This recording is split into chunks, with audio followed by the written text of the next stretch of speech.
Hey, what's going on, everybody? Welcome back to the channel. Real Sports Updates here. Back again with another video. You see the title, you see the thumbnail. The draft is what, about 11 days away now. And this is one of the things that I am afraid of as a Charger fan. Drake Jackson to the Chargers. I'm definitely afraid of this. And this is a possibility, and I don't think that it is likely. I think it's very unlikely at this point, but it is a possibility, and I am going to cover it because Drake Jackson, former USC wide receiver, right? He is he's great. A lot of people have him graded as a first round talent. I've seen some people have him graded as a second round talent, but he is entered the draft, expected to be drafted pretty highly. Chargers offensive coordinator Joe Lombardi was at Drake Jackson's workout. Excuse me, I'm sorry, Drake London, not Drake Jackson, Drake London. He was at Drake London's workout on campus at USC. Joe Lombardi was, and I think this caused a lot of anxiety for Charger fans. For the Chargers to even be, and I get that there are a lot of teams who go to workouts to watch these kids work out. They'll go to a pro day. They look at a lot of guys at the combine, whatever, and it's not necessarily one of the things that these teams do, right? They'll do their homework. They'll meet with the kid. They'll have meetings with them. They'll go over tape. They'll talk to people and all this stuff. They do a lot of due diligence on these prospects beforehand. Even the prospects that they know they are not going to draft. It's just good business to do due diligence at first, because things happen in the NFL, right? Transactions happen. Guys get traded. Guys get cut. So you want to be able to have a file on a guy. If he becomes available, if somebody becomes a star, out of nowhere, and he becomes available down the line, you want to be able to at least have a file on this guy and kind of know where you're at baseline. You kind of want to know what he, you want to know what his motor kind of runs at. You want to know if he loves football, if he's reliable, if people are saying good things about him, all of the things that you would basically, find out at a normal job interview. You want to have file with these guys. So it's good business to do that, and I get it, and I understand that. But the Chargers do have somewhat of a history, and I've covered this in other videos. They have somewhat of a history of kind of like, just taking these big swings in the first round of the draft. Big swings that do not work out. They typically do not work out. And I went over them. The most recent one is for me is Jerry Tillery, right? Jerry Tillery is he's a good serviceable defensive lineman, right? I think he's a rotation defensive lineman, but Tom Telesco thought that he was worth a first round pick, and he has not lived up to that status. His production has not lived up to that status of being a first round pick. He just hasn't done enough, to justify that first round pick. Same thing with the Corey Liuget pick. I think DJ Fluker, and there's a couple other going down the line as well. But there have been big swings by the Chargers, swings and misses on some of these prospects, in the first round. And I think the Drake London thing, the prospect of the Chargers drafting Drake London, to me is just completely inexcusable. And to me, it's at this point, I think it is fireable. It's a fireable offense in my book. If Tom Telesco were to do that, I would want him fired immediately. Drake London is a guy, and I am a USC Trojan fan. I have been. I've been watching USC Trojan football since I started watching college football, which was in like in 2002, when I was in middle school. I was intrigued by the Miami Hurricanes, and then the USC games came on, here in California, so that's a team that I just watched, and I ended up becoming a fan of them, obviously through the Reggie Bush years and all that stuff. But now I watched a lot of Drake London And he was fantastic. He was absolutely fantastic. And I'm not piling on him. I think he's going to be a really good NFL wide receiver. I just think that he is not what the Chargers need right now. And I've done videos about different prospects that the Chargers could potentially draft, right? The Chargers have some needs that need to be filled in the draft. Big wide receivers is not one of them, though. And I can't even say that wide receiver is not a need. The Chargers are good at the wide receiver position, but, with the way the receivers are getting paid now, it wouldn't be a bad idea to take a wide receiver in the first round. It's just the Chargers do need a specific wide receiver, and that wide receiver needs to be on the faster side. They need a speed receiver. They need somebody who's going to threaten defenses down the field, somebody that Herbert can hit, down the field for easy, easy 50-yard gains, easy, 40, 50-yard touchdowns. Drake London is not that wide receiver. Drake London is a big, tall kid. And to me personally, I think his best NFL, his best chance for success in the NFL would be to transition into a tight end. So that way he can work the middle of the field, because Drake London is not a speed guy. He's big. I think he's like 6'5", 6'6". He played basketball at SC, I think, for the first couple of years until his junior year. Then he focused on football. But I did watch a lot of him, over his career, and he is a jump ball. He's a contested catch guy, which is something that a lot of teams need. But the Chargers already have what I feel is one of the best in the league at, which is Mike Williams. Mike Williams is a guy who has proved himself, especially this past season, and he's been paid. He's already been paid. The Chargers have paid him.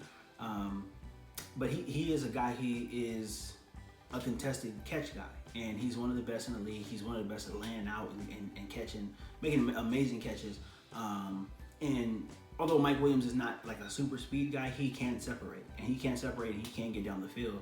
And he did that all last season. And Drake London, the thing that worries me, the thing that really worries me about him is that he has not ran a 40, so nobody really knows what his speed is. You can't really gauge his speed. And on tape and just watching him as a fan of USC, he never really separated. And his bread and butter was jumping over guys, like mossing guys, right? Doing the Randy Moss thing, but he didn't separate. And to me, that's a problem, because in the NFL, you need to separate. As a receiver, you need to be able to get some separation, right? Even if you're not a speed guy, your route running has to be precise, and your route running will get you separation, from NFL DBs. And you can't just rely on just throwing the ball up and having the guy go up and catch it, because if that was the case, there's been a lot of really tall receivers in the league who haven't panned out, and that just doesn't work. You need to be able to run the route tree successfully. You need to be able to have that chemistry with your quarterback, and you have to be able to separate at some point, right? And you don't have to be a speed guy to do this, right? I just did a video on Keenan Allen about how much of a maven he is at route running, right? He's a guy, he just understands route running. He understands when to break off his routes, and he gets separation because he's so good at route running. He understands when to break it off, and he has that chemistry with Justin Herbert. He's able to do that very successfully. There's been a lot of guys in the league who've been able to do that successfully, right? The best receiver of all time, Jerry Rice, he ran a 4.6 or something at his pro day. But he separated in the NFL. He's got the most 50-yard touchdowns in league history, because he understood, how to play against a cornerback, a faster cornerback, a bigger cornerback. He understood how to break off his routes. He understood, what to do, how to use the defender's leverage against him. All these little things, like Jerry Rice understood this. And Mike Williams I'm not putting him in the same category as Jerry Rice. Keenan Allen either, but they understand how to get open in the offense that they run. Josh Palmer is another guy on the Chargers roster too. He's kind of in the same vein, he's a route technician as well too, so he understands how to get open. He can make tough catches as well too. So this would be if the Chargers were to do this and to take this swing on Drake London, this would be a fireable offense. I would want Tom Telesco fired immediately. You know, just regardless of whatever else was to happen in the draft, because that would be, to me, that would be a waste of a valuable resource in a first round draft pick at number 17 overall. It just doesn't make sense. It really doesn't make sense. And like I said, I get that the Chargers were there doing their due diligence, because there might be a time down the road where, you know, there might be a chance to acquire him, or, you know, but at this point right now, I really do not see that. I've done videos on who I think the Chargers should draft if they were to take a wide receiver, and it's got to be a guy who is on, like I said, the high-end speed guy. He's got to be a speedy dude. He's got to be somebody who can threaten the defense down the field. Mike Williams threatens the defense down the field the same way Drake London did in college, right? He's a guy, he can go up and make the contested catches, right? If a ball is underthrown, he can out-jump everybody, right? He can do that. But the Chargers need a burner. They need a burner. They need a guy who is not going to stop his route. Just keep running and have Herbert just, you know, heave it over to him, throw it completely over the defense's head, and then bam, you know, one-play touchdown drive. That's what the Chargers need. They do not need a Drake London. I think Drake London, like I said, I think his best shot at being a star player in the NFL is putting on some weight and playing tight end. That way he can work the middle of the field. He doesn't have to worry about outrunning anybody. He can just work the middle of the field, you know, read defenses, you know, especially when defenses are in zone, you know, just sit in the hole, make catches, and, you know, try to make some magic after the catch, you know, the run after the catch. He could do that. He's very, very talented, and I think that's his best, that is his best shot at being a star in the NFL. On the low end, you know, he could be if he's not in the right situation, if he's not in the right offense, if he's not playing with the right quarterback, he could be, you know, the J.J. Arcega-Whiteside, the wide receiver from Stanford. The Eagles drafted him a couple years ago, I think 4 years ago, in the second round, and he hasn't done anything in the NFL. But he wasn't a speed guy. He was a contested catch guy in college. Pac-12 football, watched a lot of him. He mossed a lot of USC DBs. He mossed UCLA DBs. He was mossing everybody in the conference. Got to the league, tried to do the same thing, did not have the same success. The DBs in the NFL are a lot better. They are much more detail-oriented, and you are not going to have those opportunities in the NFL at all, unless you play in the right offense that is going to, you know, give you those one-on-ones, you know, maybe in the end zone and stuff like that. But for the most part, you're not going to have the same opportunities. You're going to have to develop your skill set. You're going to have to be a complete wide receiver in order to, you know, make some noise in the league. And I think Drake London, you know, if he does stay at wide receiver, I think his high-end comp should be Mike Williams. If I was him, I would be trying to, you know, patent my game after Mike Williams. I would watch Mike Williams tape, you know, nonstop every single day, and I would try to do the same thing that he does, because Mike Williams is a guy, again, he's not a speed guy, but Mike Williams can separate depending on what route that he's running, right? Especially the downfield routes, Mike Williams can separate. He can get behind DBs, and we've seen that all last season. So if I'm Drake London, I'm trying to be like Mike Williams, if I'm staying at wide receiver. But if not, hey, I'm going to tight end. I'm gonna gain some weight. I'm gonna be the Kyle Pitts kind of prototype, maybe the Travis Kelce prototype. You know, not a big bulky muscle dude, or, you know, not a big huge, you know, blocking tight end, but I can work the middle of the field. I can get the yak yards and all that type of stuff. So that's pretty much what I got there. I just hope that the Chargers don't do that. I really, really don't. The Chargers are good at wide receiver right now. Like I said, a speed guy would be nice, but, you know, even at that point, you know, there are other holes to fill on the team, you know, before wide receiver. So, yeah, man, I hope that it doesn't. I hope that doesn't happen. I really don't.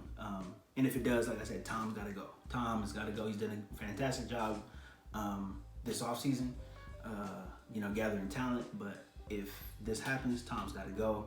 But you know, I just thought that it was very interesting that Joe Lombardi was there at the workout. You know, hopefully they're just doing the due diligence for when they might need it down the line. But you know, it is newsworthy. You know, the draft is a week and a half away, so you know, it is something that I thought was something that should be covered and talked about. But that's pretty much all I got for this video, guys. If you like the content, please give me a like.